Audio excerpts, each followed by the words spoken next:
Alan, gracias por seguir estos contenidos, pero te agradezco si le das suscribirte y a la manito, y si además quieres comentar, mucho mejor.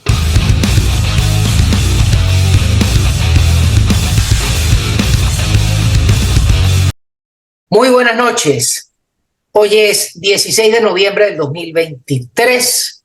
Son las 9:05 de la noche. Este espacio le llamamos Sincericidio, es el número 28 y hoy tenemos de invitado a una persona que tenemos viéndole dar la batalla desde hace más de 23 años. Es el profesor Pablo Aure, que es el secretario de la Universidad de Carabobo. Para mí es un honor que me acepte esta invitación para esta conversación, pero sobre todo porque esta semana a su casa de estudio sufre un atropello más de esta banda de atarbanes que funciona en la sede del Tribunal Supremo, donde decidieron lanzarse a la torera la autonomía universitaria, cambiando al supuesto ganador de la elección del centro de estudiantes para poner a una gorila chavista.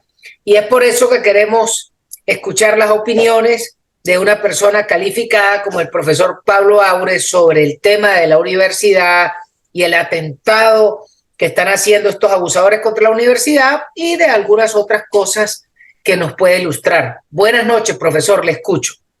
Hola, Gocho, buenas noches, ¿cómo andan las cosas? Ya, vamos a entrar en contexto sobre lo que pasó el día lunes en la Universidad de Carabobo o la sentencia que produjo la sala electoral del Tribunal Supremo de Justicia.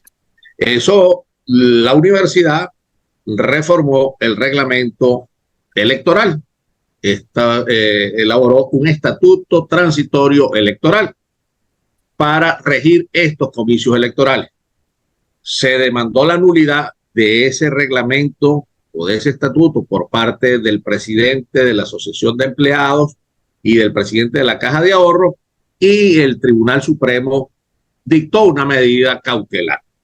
Lo que ocurrió hace algún tiempo fue con el Centro de Estudiantes de la Federación de Centros Universitarios. Eso fue en el año, también más o menos parecida a la sentencia, fue el 14.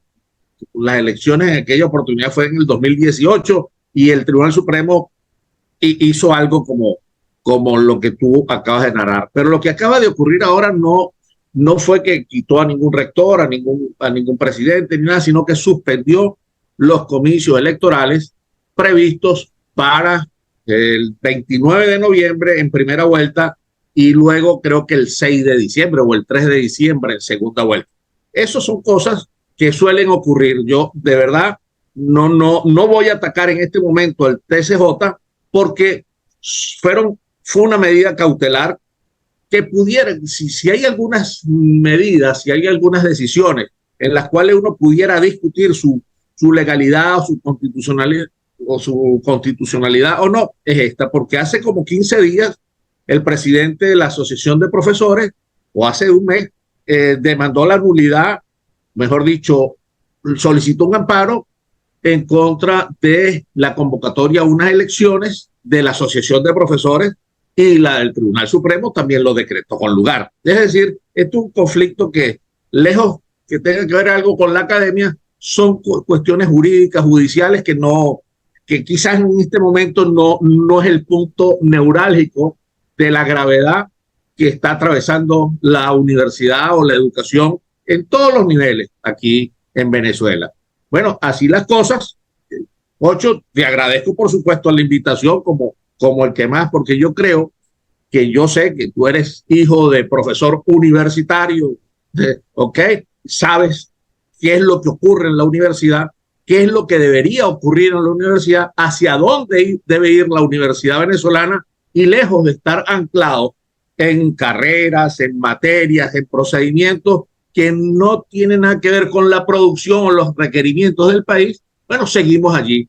Tenemos que reformar la educación, pero no solamente las carreras, sino inclusive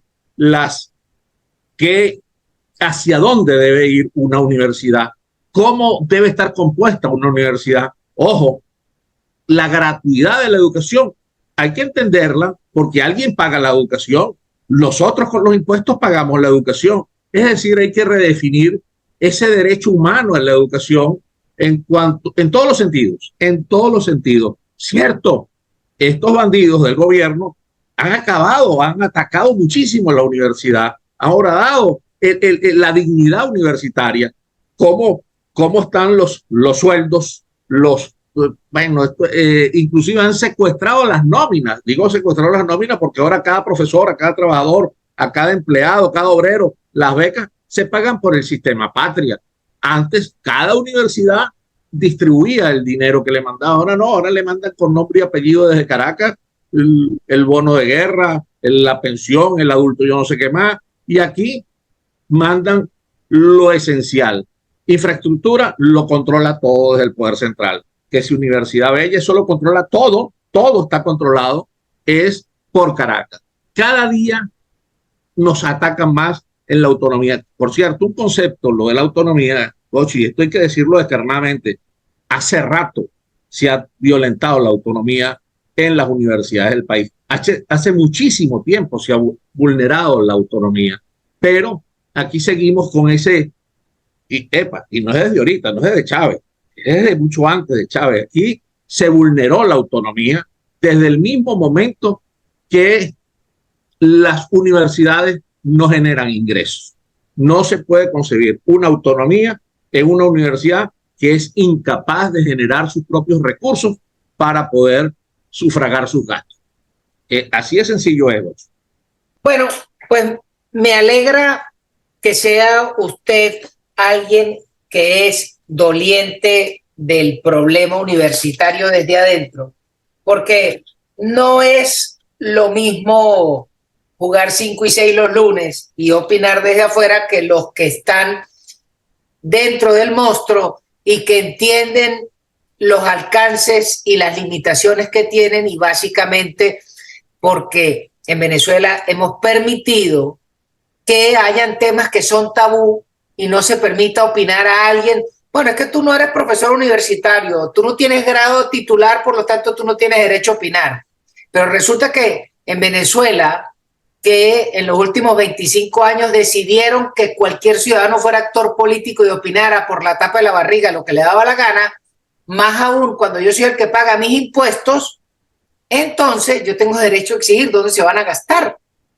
Ya lo creo. Y sobre eso, entonces yo creo que es importante aclarar varios puntos que son, para mí son ideas, pero usted como profesor y como autoridad nos pudiese aclarar. Por ejemplo, para mí uno de los graves, de las gravedades del problema universitario, del problema educativo, pero sobre todo en particular el problema universitario, es que políticamente en el país se permitió que el dinero del Estado que iba para la educación de alguna forma no se repartiera equitativamente, y entonces se le daba más presupuesto a las universidades en la medida en que tenían unos enmascarados que iban a tirar piedra, punto uno. Entonces eso hacía que se le disminuyera el dinero a las escuelas primarias y secundarias, pero resulta que la universidad después recibe sujetos que, me disculpe el francés, que escriben culo con K, porque no aprendieron ni siquiera ortografía de la más simple, que no saben leer, que no saben hacer cuentas de matemática, y entonces, ¿quiénes terminaban agarrando los cupos universitarios? Los hijos de la clase media que iban a colegios privados porque sus padres se encargaban de que aprendieran, porque ahí ellos estaban pagando la cuenta. Esa es una de las razones de la deserción escolar, o esa es una de las razones por las cuales las personas con menos ingresos llegaban a posiciones de excelencia en la universidad. ¿Pero por qué? Porque en vez de gastar los reales que había que gastar en los liceos y en las escuelas, entonces se le mandaban a las universidades porque tenían unos manganzones exigiendo autobuses, exigiendo comedor.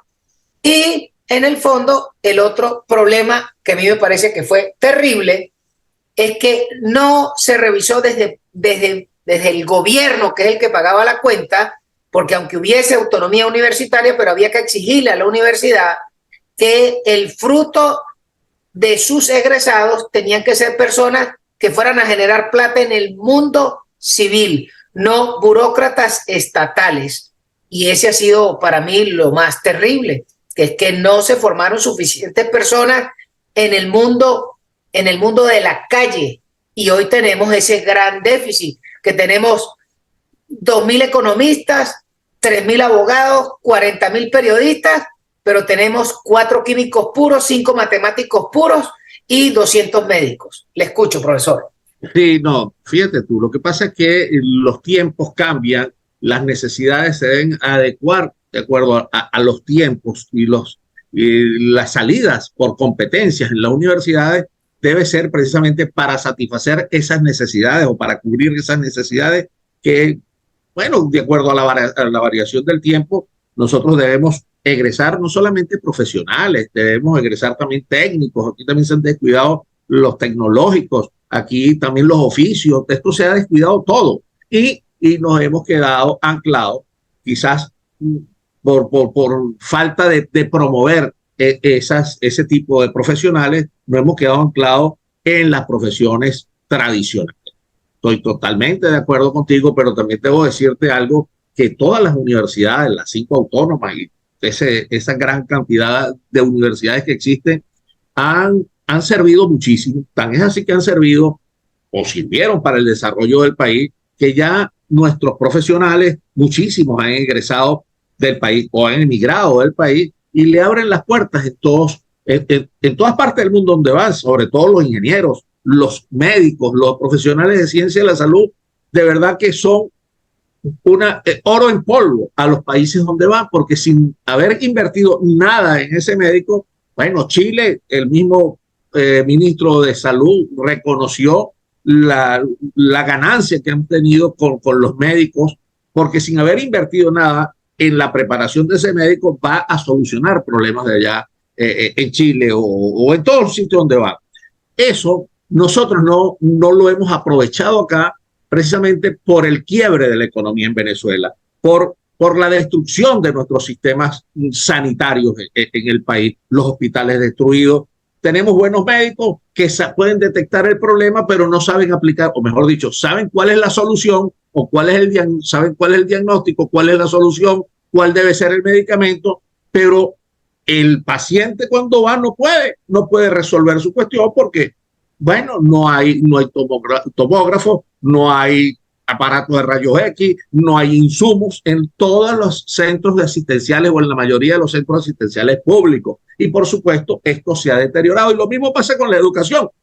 La educación acá no hubo un gobierno mejor que durante, bueno, el comienzo de la democracia, que se entendió que la educación era la vía para sacar a Venezuela de ese hueco donde estaba metida. Y se invirtió muchísimo en planteles de educación. Tú ves casi toda la infraestructura educativa en Venezuela fueron construidas no durante estos 23 años, sino mucho antes de la llegada de esta gente que ha acabado con todo.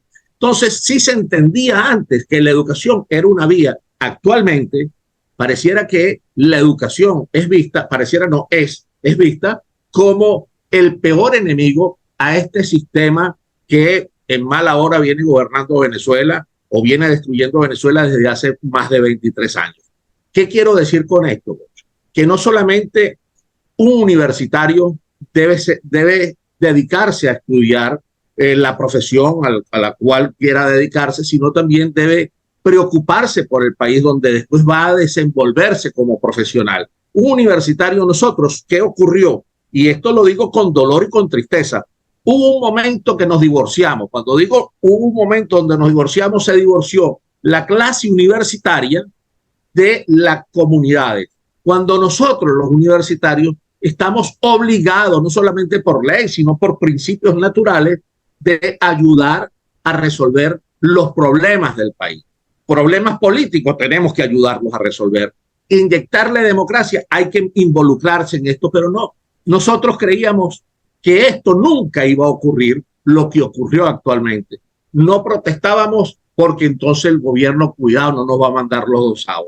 No hacíamos tal cosa, cuidado, el gobierno no nos va a mandar los autobuses. Bueno, no protestamos, no nos manda el presupuesto y nos mandan autobuses, pero con la cara de Nicolás Maduro o con la cara de de aquí de Carabobo de Drácula. La Cava, de Drácula, con murciélagos pintados y todo. Desde luego es una necesidad que requieren los muchachos para trasladarse. Los muchachos nada más no, profesores, empleados y obreros, para que lo sepan, utilizan ese tipo de transporte, pero haciéndole propaganda a Maduro o haciéndole propaganda a Drácula.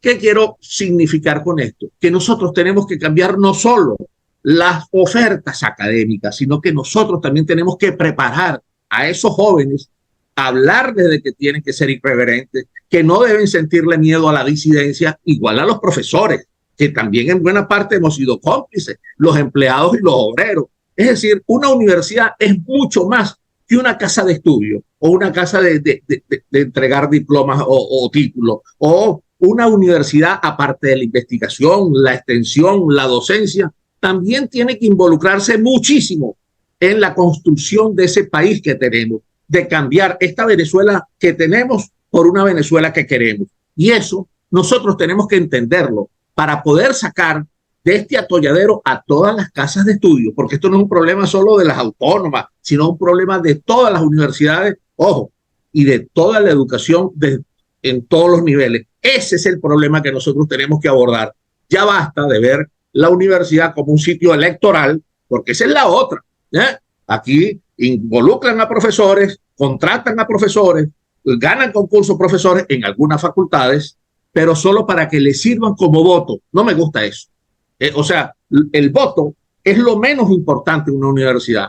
Lo que interesa es el talento para enseñar, para moldear, para preparar esa generación de relevo, que nos estamos quedando sin generación de relevo. Y lo digo con lástima, porque uno va a conversatorios políticos, asamblea, y no ve a jóvenes, no ve a jóvenes. La última demostración fue aquí el 22 de octubre con el referéndum. ¿Cuántos jóvenes tuviste en marcha? En marcha no, o sea, votando. Puro viejo, pura gente pelado blanco. ¿Vale? Eso es lo que estamos haciendo pero mientras podamos hacer algo desde las universidades, y eso siempre lo hemos dicho, o lo he dicho, que la universidad, guste o no guste a las autoridades, al personal de la universidad o los de afuera, principalmente a las autoridades del gobierno nacional, deben ser trincheras de lucha. Un país con una universidad callada, silente, que no se pronuncie, es muy poco probable que pueda producir transformaciones. Ojo, no estoy hablando del punto de vista académico, que también hay que invertir. Tú hablas del tema presupuestario. Gocho, desde hace años, hablando del 2007 más o menos, aquí se viene reconduciendo el presupuesto y lo reconducen en bolívares y la inflación tú sabes cómo va. Aquí nosotros, por ley, nosotros debemos elaborar en el consejo universitario de cada universidad el presupuesto del año siguiente. El ejecutivo que tiene que ejecutar el presupuesto que nosotros aprobamos, nada que ver con eso. Nos envían lo que ellos creen y cuando ellos creen y como quieran. Es decir, no existe presupuesto para la universidad. Los salarios de los profesores, a mí no me gusta hablar de sueldo ni de salario. Esos son números que aparecen en una nómina que por el sistema patria nos aparece a nosotros el depósito, no sé de qué nos pagaron, cuándo fue, esto fue un bono, esto fue lo otro. Es decir, han humillado, han acabado con la dignidad, con lo que los comunistas decían que hay que acabar con la moral burguesa. Consideran a las personas con mediana cultura o dedicados a la educación como los burgueses. Y como somos burgueses, nos tienen que acabar nuestra moral destruyéndonos, es decir, a través de lo más sagrado que es el sueldo para poder vivir. Y yo no estoy hablando solo de los profesores, a todos, obreros, empleados y obreros y profesores, ni hablar de las becas estudiantiles, que becas estudiantiles eso no existe.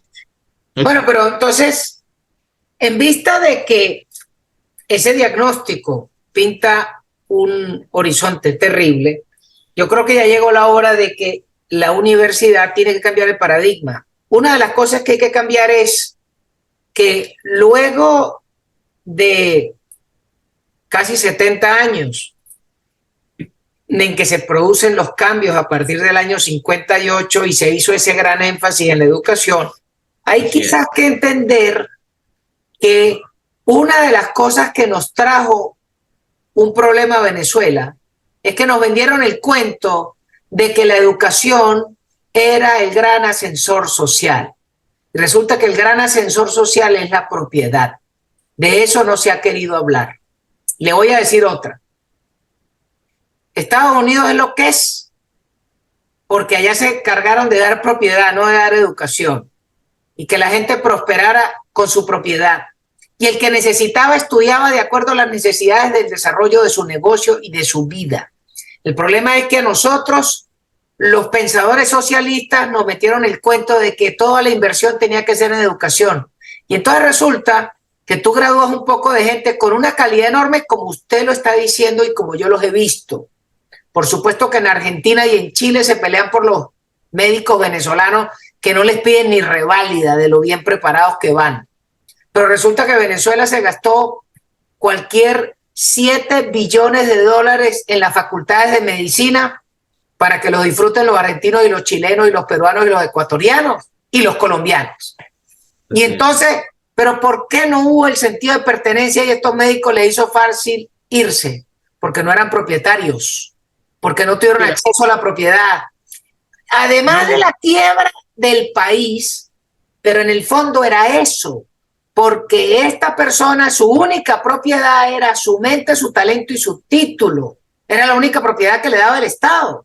El hombre no era capaz de ser propietario de más nada. Si nosotros en verdad hubiésemos tenido propietarios, no se hubiese producido el éxodo del campo a las ciudades. ¿Por qué? Porque esos campesinos que estaban en diferentes sitios rurales del país, si hubiesen sido propietarios, hubiesen podido presentar su pedazo de tierra como una prenda para el banco, hipotecarla para invertir y crecer. Pero no lo permitimos, porque resulta que en la década del 60 nos metieron otro strike. Y ojo, yo soy adeco, pero yo reconozco que fue un strike, el cuento de la reforma agraria. Eso fue un gran fraude al país. ¿Por qué? Porque confiscaron un poco de tierras para repartirlas con unos títulos supletorios. Mira, vale, o me das título completo y yo soy propietario o no me des nada. Pero además de que no eres propietario, no eres dueño del subsuelo. Entonces tú tienes una finca en una tierra que a lo mejor es malísima, pero a lo mejor tú puedes escarbar y sacar piedra y vender piedra picada. Ah, no, pero no puedes. Porque resulta que de eso tiene que encargarse el Ministerio de Minas. Entonces hay una cantidad de farsas y lamentablemente, y ahí voy contra la universidad, y no a título peyorativo, sino la universidad como centro de estudio se le olvidó vender el argumento de la propiedad.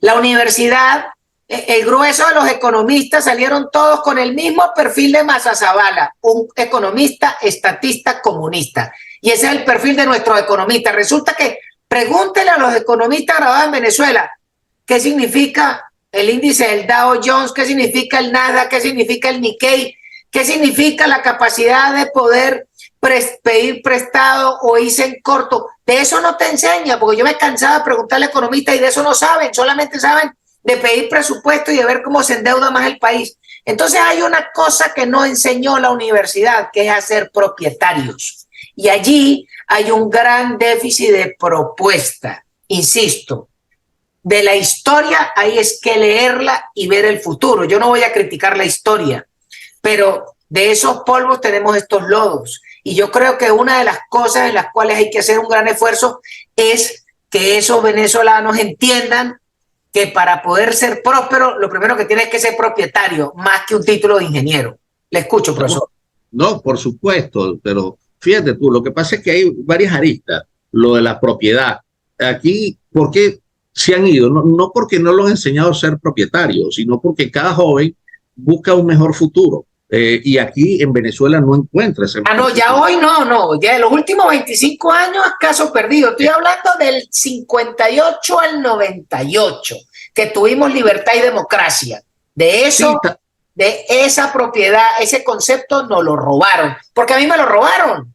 Yo eso lo vine a aprender después de viejo. A mí eso no me lo enseñaron en ninguna parte. Y eso es lo que te da pertenencia sobre el país. Sí, ya lo creo. Por supuesto que el sistema, la propiedad es algo, lo primero que uno nace. o sea, la posesión, lo mío, es mío, lo propio. Por supuesto que eso genera mejores expectativas. Ahora, lo de que si las escuelas de economía, la Facultad de Ciencias Económicas y Sociales se han quedado atrás, lo que pasa es que una universidad, sin estar vinculada con el poder central, con el aparato productivo, con los generadores de empleo, por supuesto que es nada. Eso todo se tiene que articular, así como se tienen que articular todas las ofertas de estudio. Tú no puedes, ¿cómo enseñas tú ser propietario desde una universidad si tú al egresar no vas a encontrar posibilidades de hacer absolutamente nada con ese título que te están dando? Es decir, nosotros tenemos que, esto es una transformación completa, no solamente la universitaria, no solamente la educativa, es una transformación del sistema político-social venezolano, que hoy Venezuela, y yo te escucho siempre, y tus análisis son extraordinarios, siempre te enfocas en la economía y desde luego, un país surge con la economía, ya lo decía, que es la economía la que puede sacar de abajo a cualquier país. Desde luego, un pilar fundamental, desde luego que es la educación, porque tú si no estás educado para invertir, para preparar, para estudiar en dónde debes hacer las inversiones, por supuesto que no eres nada, absolutamente nada. Pero si estás preparado y tienes la economía, eres propietario, pero tienes un gobierno que te pone limitaciones, que te expropia, que hace tantas cosas, no es tan sencilla salir de este barrial donde estamos sumergidos o de este pantano donde estamos sumergidos. Es decir, la educación debemos verla en este momento, sobre todo la educación. Si tú me preguntas a mí cuál educación es más importante, para mí la educación más importante es la educación inicial, ¿ok? Porque ahí es donde vamos a enseñar los valores, la ética, los principios, porque ya cuando te llega a la universidad, ya el muchacho viene de esos principios o de esos valores, ¿cómo se lo enseñaron en inicial o se lo enseñaron en sus hogares o lo aprendieron en las calles? Entonces, nosotros tenemos que rediseñar, reinventar la educación, no solo la universitaria. Yo iría desde más abajo, desde la educación inicial. Ahora, ¿qué hacer en este panorama tan oscuro? En este que estamos navegando con estos mares tan turbulentos que no sabemos qué va a ocurrir, ni cómo va a ocurrir o cómo vamos a producir los cambios. Mire, aquí los cambios no te los va a producir una persona. Aquí los cambios te los van a producir cuando todas las personas o la mayoría de las personas sensatas puedan lograr una organización necesaria para hacer entender, ¿ok?, que la propiedad, como tú lo dices, que la educación, como tú lo dices, y con un modelo de gobierno, de poder distinto al que tenemos, es como podemos resurgir. Mientras tanto, seguiremos navegando en lo incierto, navegando sin brújula, navegando sin saber a dónde vamos a llegar. ¿Cómo lograrlo? Y ese es el empeño que tenemos que hacer nosotros desde las universidades, claro. La universidad, mira, un universitario, perdona que te vaya y me venga, el universitario le duele a casi toda la población venezolana, le duele, porque cualquiera puede tener vínculos o un hijo, un primo, un vecino que estudie o trabaje en una universidad. La universidad tiene una influencia demasiado grande en las comunidades y no la hemos sabido aprovechar, precisamente preocupándonos por resolver el problema, que si salarial, que si el comedor. Entonces nosotros, mientras le digamos a las comunidades no nos aumentan o no tienen comida los muchachos, entonces dirán, al menos ustedes tienen sueldo, nosotros no. Entonces el problema es otro, es involucrarnos con el problema de las comunidades. Cuando nos involucremos de verdad con el problema de las comunidades, traernos a las comunidades para la universidad, ese día comenzaremos a darle vuelta a este país. Yo sí creo que de esto vamos a salir, pero también creo que debemos utilizar las herramientas con las cuales contamos. En este momento yo cuento con la universidad, el país cuenta con la universidad, no solo lo Carabobo, la Central, la ULA, la UCLA, el UDO o Zulia, sino todas esas casas de estudio que, mira, hay que tener catarata para no darse cuenta o para no ver que nosotros podemos producir o transformar este país. Sí, podemos transformarlo, pero tenemos que involucrarnos todos, involucrarnos con la cultura, con el talento, con la educación y asumir los problemas de la sociedad como nuestro. para poder aportar soluciones. Mientras nosotros nos veamos aislados, olvídate, olvídate, seguiremos no sé hasta cuándo, no sé hasta cuándo. Y por eso yo vuelvo al punto, porque, insisto, en los últimos 60 años, 70 años, el modelo venezolano, porque el modelo venezolano es estatista, no porque sea estatista de la democracia, porque Pérez Jiménez también era estatista. Lo que pasa es que era un estatista militar, pero era estatista. Y después la democracia y todo lo que vino ahí en adelante fue estatista. Pero resulta que es esas universidades que tienen facultades de derecho y tienen facultades de economía y tienen facultades de sociología y tienen facultades de medicina, los que tienen que buscar cómo plantear el cambio en la sociedad, aunque sea en el argumento, porque yo entiendo que la universidad no puede cambiar la legislación, pero si la universidad forma a sus egresados que tengan una visión del país, que tengan un deseo de tener propiedad y que para poder tener propiedad y para ser prósperos tienen que ser productivos y eso se transforma en la generación de empleos, entonces usted puede ir cambiándole la mente a esos tipos que en algún momento van a ser los tribunos. Yo no sé cuántos de los egresados de la Universidad de Carabobo hoy son tribunos, pero si no hay tribunos, los tienen que formar, porque Venezuela va a tener un cambio probablemente con la señora Machado, que es el bateador que está bateando hoy.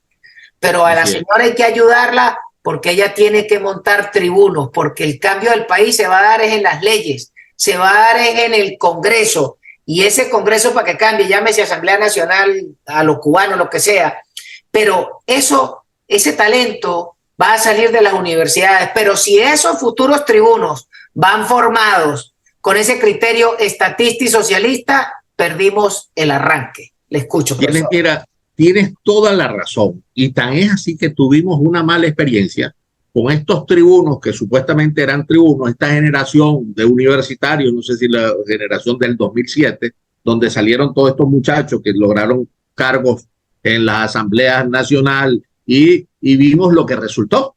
O sea, no basta la juventud, necesario es el talento y también la probidad, también la honestidad. Muchos de esta generación nacieron dinosaurios, nacieron dinosaurios, por eso hay que tener mucho empeño en los principios, en los valores y por supuesto generar tribunos. ¿Qué diferencia la universidad de hace unos cuantos años con la que tenemos? Y estoy hablando de toda la universidad. Cuando tú estabas hablando que la universidad debe producir tribunos, pero también personas con talento. Por ejemplo, el presidente del Instituto de Massachusetts es egresado de la Universidad de Carabobo de Ingeniería Eléctrica, Rafael Ray, ese es egresado nuestro. Y así como tenemos a un ingeniero en Estados Unidos, tenemos médicos en distintas partes del mundo. Bueno, ¿qué nos ocurrió en este momento a nosotros o en estas últimas décadas a nosotros en la universidad venezolana? Nos descuidamos los valores, descuidamos los principios, nos quedamos anclados, dijera André Oppenheimer, cuando me acordé cuando hablaba de la historia, olvidémonos de la historia, cuando él en su libro Basta de Historia, es que no nos hemos preocupado por formar a esos jóvenes en otras ramas. Nos quedamos anclados con el derecho, con la cuestión, con la medicina, con educación, pero en la educación, ¿qué educación le estamos dando a los muchachos? Nos hemos preguntado por qué la gente no quiere ser profesor aquí en Venezuela. Cuando te digo profesor, tú ves en todas las facultades de educación del país, la matrícula cada día disminuye. Nadie quiere ser maestro, nadie quiere ser profesor de secundaria en lo absoluto, y es lo que más necesitamos, Pocho, amigos. Es lo que más necesitamos. Porque ahí está el problema, porque no hay un criterio para ser propietarios, y para que seas propietario, si eres un burócrata, tienes que ser bien pagado al mismo nivel de la calle. ¿Y cuál es el problema? Váyase para Alemania. ¿Quiénes son los individuos mejor pagados? Los maestros. Son mejor pagados que los médicos. No estoy diciendo que estén mal pagados, son los mejor pagados. ¿Por qué? Porque esos son los que forman el relevo de la sociedad. Y lo mismo pasa en Japón. Entonces, insisto, ¿Y por qué les pagan bien? Porque necesitan que sea propietario, porque el que es profesor tiene que poderse comprar una casa y criar su familia. Pero si ese profesor no tiene sino para comprarse un par de zapatos cada 4 años y no tiene para llevar comida completa para su casa, pues no puede enseñar. Entonces, Parece, pero ese problema tan re básico es donde perdimos el tiempo. ¿Por qué? Porque quienes representaban la discusión de la contratación colectiva eran 4 bichos que se guisaban unos bonos que tenían además una cosa que llaman ¿cómo que se llama? El permiso. fuero sindical. El fuero sindical, no tenían que trabajar y podían montar una bodega y hacer otro negocio. Ese tipo de cosas las dejamos pasar, se nos pasó el tiempo y al día de hoy hay que cambiarlo como propuesta. Si no cambiamos la propuesta política, no habrá cambio. Y esa es parte de la exigencia justamente de los académicos. Le escucho, profesor. Nos quedan 3 minutos, disculpe. Estos 3 minutos, y como yo sé que esto se escucha muchísimo, tu conversación, tu programa, y a mí me llegan por muchísimas cadenas de WhatsApp, yo lo único que quiero pedir a todos los que estén involucrados con la Universidad Venezolana, que vamos a cambiar ese paradigma, que vamos a cambiar y vamos a involucrarnos más en la política con P mayúscula, con P grandota, ¿ok? Y dejarnos a escaparnos de esa burbuja que en algún momento estuvimos sumergidos, como yo soy académico, yo no soy político. Por Dios, chico. Yo antes de ser académico soy ciudadano que va al mercado, tengo familia, tengo hijos y tengo preocupaciones, ¿ok? El académico tiene que abarcar todo eso. Ya basta de diferenciar el político de la academia. La academia y la política tienen que ir agarraditas de la mano, porque si no, no vamos a construir país de nada, ni mucho menos de propietario. Quiero pedirle a los profesores, a los empleados, a los obreros y a los estudiantes que se involucren más en los asuntos sociales, que es la única manera de poder transformar este país donde estamos sumergidos. Y estamos sumergidos, estamos apuntados, que si cambios en democracia, que si aquello, esto no es de ninguna democracia, que si cambios por el voto, esto no es el voto ya sabemos que es nuestra arma. Pero para que nosotros podamos confiar nuevamente en el voto y volver a recuperar la democracia, tenemos que rodearlos. Cuando digo rodearlos, es precisamente infiltrarlos, meternos en todos en los consejos comunales, en esto, hablar con los militares, con los policías, con todo el mundo y meternos en todos los procesos electorales. Porque no esperemos que con la abstención, con las manos en el bolsillo, atrincherado en la casa, vamos a lograr acercarnos a la gente. No, hay que utilizar esos eventos políticos que los promueva quien sea, y meternos para hablar y decirle estas cosas al vecino, a la señora que plancha, a aquel que está en el mercado, a todo el mundo. Es la única manera de decir, mire, Venezuela tiene cómo salir de esto, y solo sí cuando apartemos las mezquindades y nos desnudemos frente a la gente, le veamos la cara a la gente y decirle, hey, la única manera de resolverlo es con la organización para poder ir ocupando espacios de poder. La única manera, Gocho. De lo contrario, seguiremos cada vez cansándonos, saliéndonos más cabellos blancos, más arrugas y más años en nuestro cuerpo, y seguirán estos surfeando en las bonanzas y en las mieles del poder, de que en mala hora se ha apoderado esta plaga roja, porque yo no la puedo llamar de otra manera, sino una plaga roja que llegó a Venezuela y bueno, y hizo metástasis. Bueno, profesor, muchísimas gracias por su tiempo. Nos vemos en una nueva oportunidad y muchísimas gracias a la audiencia. Un abrazo y seguimos. Hasta luego. Apretado abrazo, Gocho. Apretado abrazo para todos ustedes.